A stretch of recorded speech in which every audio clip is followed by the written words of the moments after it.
वालेकुम दोस्तों, तुसी देख रहे हो अपना पंजाब टीवी ते मैं थोड़ा मेज़बान अफजाल अहमद। सब तो पहले अपने चैनल को करो सबसक्राइब ते नाल ही लगी हुई घंटी को दबाओ क्योंकि साडी लेटेस्ट और बेहतरीन वीडियो साडे दोस्तों तक पहुंचे सब तो पहले। लो जी दोस्तों, अज असीं अपना पंजाब टीवी ते एक वैड सेल की है। साडे बहुत ही अच्छे सबसक्राइबर ने एहतशाम भाई यूके तो उन्होंने खरीदी है जनाब। वैड की लदाई कराने लगे हैं। पाकिस्तान में दिने जा रही है। अल्लाह ताला इन्हूं खैरी सलामती बचावे तो अल्लाह ताला इन्होंने नसीबां च करे। कैमरामैन से जरा वैड दिखाओ, इनकी लदाई कराइए। छड़ो जी भाईजान।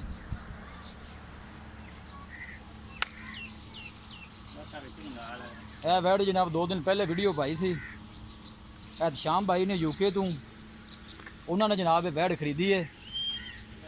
पाकिस्तान में दिने जा रही है। अल्लाह ताला इन्हूं खैरी सलामती पहुँचावे, अल्लाह ताला उन्होंने नसीबां च करे। पिछे माशाल्लाह इन्हें वच्छी है।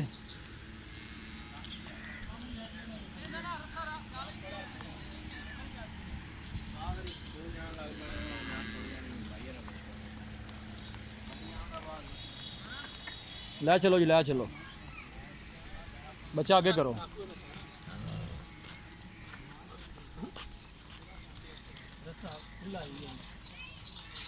वैड की लदाई कराने लगे हैं जी। इंशाल्लाह दोस्तों की खातर इस तरह जनाब मेहनत करांगे। जानवर इंशाल्लाह अच्छे तो अच्छा देखने को मिलेगा।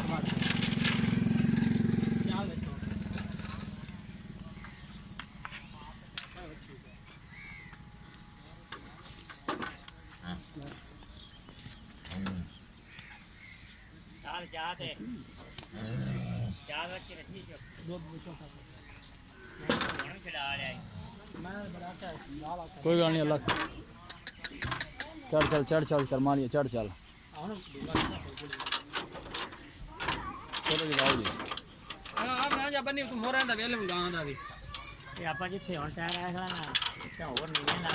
लो जी जनाब लदाई करा दी है।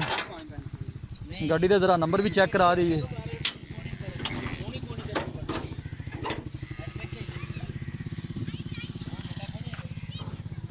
गड्डी का नंबर है जनाब SLO 5197।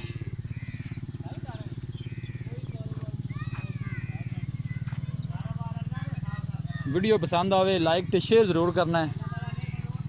और वीरां की रिक्वेस्ट है जनाब साढ़े चैनल भी ज़रूर सबसक्राइब करना है। दोस्तों की खातर बहुत मेहनत करने हैं जनाब। लदाई करा दी है वैड की।